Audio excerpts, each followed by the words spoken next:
Hello viewers, Pandian store சீரியலோட today எபிசோடில் என்ன மாதிரியான இன்ட்ரெஸ்டிங்கான விஷயங்கள்லாம் நடந்திருக்கு அப்படின்றத வாங்க நம்ம இந்த வீடியோக்குள்ளே பார்க்கலாம். நம்மளோட சேனலை ஃபஸ்ட் டைம் பார்க்குறீங்க அப்படின்னா மறக்காமல் சப்ஸ்கிரைப் பண்ணிக்கோங்க. கூடவே பெல் ஐக்கானையும் வந்து கிளிக் பண்ணிக்கோங்க. ராஜா இருந்துட்டு திரும்பவும் அவங்க வீட்டை நினச்சி ரொம்ப ஃபீல் பண்ணி உட்காந்து அழுதுட்ருக்காங்க. அதை வந்து கதிர் பார்க்குறாங்க. என்னாச்சு உனக்கு, எதுக்காக வந்துட்டு திரும்ப திரும்ப அழுதுகிட்டே இருக்க குழந்த மாதிரி அப்படின்றாங்க. இல்லைங்க, எனக்கு ஒரு மாதிரி கஷ்டமாக இருக்குது அப்படின்றாங்க. அதெல்லாம் ஒன்றும் இருக்காது, உங்கள் வீட்டில் பிரச்சனையெல்லாம் ஒன்றும் இருக்காதுன்றாங்க. என்னதான் இருந்தாலும் வந்து மாமா தான் அப்படி கோவப்பட்டு பார்த்துருக்கேன் நான். அவங்க எங்கள் அப்பா கோவப்பட்டு நான் பார்த்ததே கிடையாது. எங்கள் அப்பா அப்படி எங்கள் அம்மாவை வீட்டை விட்டு துரத்துனாருன்னு சொல்லிட்டு எனக்கு அதுவே இதுவாக இருக்குது அப்படின்னு சொல்லிட்டு ராஜி சொல்லவும், அதெல்லாம் ஒன்றும் இருக்காது விடு, நீ கவலைப்படாத, இந்த தைலம் தேய்ச்சிட்டு படு அப்படின்றாங்க. அதான் வந்துட்டு மாமா சொன்னார்ல எந்த பிரச்சனையும் இல்லைன்னு சொல்லிட்டு, பொண்ணு வீட்டுக்காரங்க வந்திருக்காரு, என்னை பற்றி வந்துட்டு அம்மா ஏதாவது சொல்லியிருப்பாங்க, அதனால தான் வந்துட்டு கோவப்பட்டு அவர் அப்படி பண்ணியிருக்காரு அப்படின்றாங்க. பரவாயில்ல, சரி விடு ராஜி, நான் வந்துட்டு என்ன ஏதுன்னு விசாரிக்கிறேன் அப்படின்னு சொல்கிறாங்க. சரி, கோச்சிங்லாம் வந்துட்டு கரெக்டாக போயிட்டு தானே இருக்குது அப்படின்றாங்க. அதெல்லாம் கரெக்டாக வந்து போயிட்டு தான் இருக்குது அப்படின்றாங்க. ராஜு இருந்துட்டு சரி பணம் எதாவது தேவைப்படுதான்றாங்க. இல்லை இப்போதைக்கு எந்த பணமும் தேவையில்லை, சரி லைட் ஆஃப் பண்ணிவிட்டு தூங்கு, டைம் ஆகிடுச்சு பாரு, காலையில் எழுந்திரிச்சு படிக்கணும்ல அப்படின்னு சொல்கிறாங்க. அதுக்கப்புறம் ராஜியும் கதிரை வந்து படுத்துடுறாங்க. அடுத்த சீனில் வந்து மீனா வந்து ஃபோன் நோண்டிகிட்ருக்காங்க. அப்போ தான் வந்து செந்தில் வராங்க. செந்திலை பார்த்த உடனே வாங்க அப்படின்னு சொல்லிட்டு கூப்பிட்றாங்க. ஆமாம், நல்லா தான் சமாளிக்க கற்று வச்சுருக்கீங்களே அப்படின்றாங்க. என்ன பண்ணுறது, சரவணன் அண்ணா வந்துட்டு இப்போ ரொம்ப பாவம், அவரே வந்து கஷ்டப்பட்டு தான் இப்போ போயிருக்காரு. அவங்க வீட்டில் வந்துட்டு என்ன நினைப்பாங்க பொண்ணு வீட்டில், அதனால தான் வந்துட்டு போய் சொல்ல வேண்டியதாகிடுச்சு அப்படின்றாங்க. அதுக்காக நீங்கள் ஏன் சொல்லணும், கதிர் தானே அந்த பணத்தை எடுத்தான் அப்படின்றாங்க.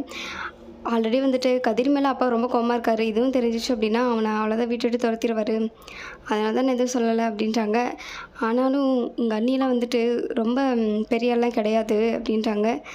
எதுக்கு இப்போ அதை வந்து பேசிக்கிட்டு, கதிர் அண்ணா வந்துட்டு சந்தோஷமாக இருந்தால் போதும் எனக்கு அப்படின்றாங்க செந்தில் வந்து. அடுத்த சீனில் வந்து மயில் இருந்துட்டு சரண் வந்துட்டு ரொம்ப சந்தோஷமாக வந்து பேசிகிட்டு இருக்காங்க. அப்போ வந்து அவங்க அம்மா இருந்துட்டு கால் பண்ணுறாங்கன்னு சொல்லிட்டு வெளியே போயிட்டு பேசிகிட்டு இருக்காங்க. அதுக்கப்புறம் என்னங்க பேசி முடிச்சுட்டு வந்து, என்ன யாரு கூட பேசிகிட்டு இருந்தீங்க அப்படின்னு சொல்லிட்டு கேட்குறாங்க. இல்லை, நான் வந்து வீட்டில் தான் பேசிகிட்டு இருந்தேன் அப்படின்னு சொல்லிட்டு சரவணன் வந்துட்டு சொல்கிறாங்க. இப்போல்லாம் வந்துட்டு உங்ககிட்ட மட்டும் தான் எல்லோரும் பேசுகிறாங்க, என்னை வந்து ஒரு ஆளவே கண்டுக்கிறதுல இல்லை, என்கிட்டலாம் கால் பண்ணி பேச மாட்டாங்களா அப்படின்னு சொல்லிட்டு மயில் வந்துட்டு கேட்குறாங்க. அதுக்கு முன்னாடியே வந்து அவங்க அம்மா வந்து நீ வந்து 3 மணி நேரம் வந்து வெளியே நிற்க வச்சுருக்கிறா, நீ வந்து அவ்வளோ சீக்கிரம் சமாதானம் ஆகக்கூடாதுன்னு சொல்லி வச்சுருக்காங்க, அதெல்லாம் ஒன்றும் இல்லை மயிலை விடு அப்படின்றாங்க. அதுக்கப்புறம் இல்லைங்க, நான் வந்து எவ்வளோ கஷ்டப்பட்டேன் தெரியுமா, காலையில் 3 ஹவர்ஸ் வந்து வெளியே வந்து நிற்க வச்சுட்டிங்க, எனக்கு எவ்வளோ கஷ்டமாக இருக்குன்றாங்க. இப்போ எதுக்கு அதை பற்றி பேசுகிறேன், அதை முடிஞ்சிச்சு இல்லை, அதை பணம் கொடுத்து உதவி பண்ணாங்கல்ல அப்படின்றாங்க. என்னதான் இருந்தாலும் வந்துட்டு நான் அதை மறக்கவே மாட்டேங்க அப்படின்னு சொல்லிட்டு கோமா எழுந்திரிச்சு வெளியே போகிறாங்க. அதுக்கப்புறம் சரண் வந்துட்டு என்ன பண்ணுறதுனே தெரியாமல் என்ன இவ மாற்றி மாற்றி பேசிகிட்டு இருக்கான்னு சொல்லிட்டு யோசிச்சுட்டு இருக்காங்க. மயில போய்ட்டு அவங்க அம்மா கிட்டே கால் பண்ணுறாங்க. அம்மா, நீங்கள் சொன்ன மாதிரி வந்துட்டு நான் அப்படியே தான் நடந்துக்கிட்டேம்மா, அவங்க வீட்டில் இருக்கிறவங்க தான் வந்துட்டு சப்போர்ட் பண்ணுறாரு அப்படின்றாங்க. கரெக்டாக வந்துட்டு நீ அவரை வந்து உன் கைக்குள்ளே போட்டுக்கோ, சரியா, இப்போ இந்த கோவத்தை வந்துட்டு எப்பயும் விட்டு கொடுக்காத, கெத்தாரு, கொஞ்ச நாள் வந்துட்டு காக்க போடு அப்படின்றாங்க. அவங்க அம்மா இருந்துட்டு சரிமான்னு சொல்லிட்டு உள்ளே வராங்க. மயில் வந்து சரவணனும் இருந்துட்டு ரொம்ப ஃபீல் பண்ணி தூங்கிடுறாங்க. என்ன வந்து இப்படி பண்ணிகிட்ருக்கான்னு சொல்லிட்டு.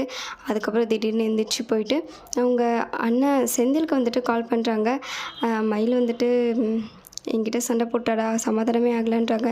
நான் கால் பண்ணாமல் வந்துட்டு ஏதாவது பிரச்சனை இருந்தாலும் சொல்லி நினைப்பேன்றாங்க. அப்படியெல்லாம் ஒன்றும் இல்லைண்ணா, நீங்கள் ஏன் வந்துட்டு இப்படி ஃபீல் பண்ணுறீங்க, எல்லா ஒய்ஃபும் அப்படி தானே கொஞ்சம் வந்துட்டு கோவமாக தான் இருப்பாங்க, பார்த்துக்கலாம் விடுங்க, நான் சமாதானம் ஆகிடுவாங்க அப்படின்னு சொல்லிட்டுருக்காங்க.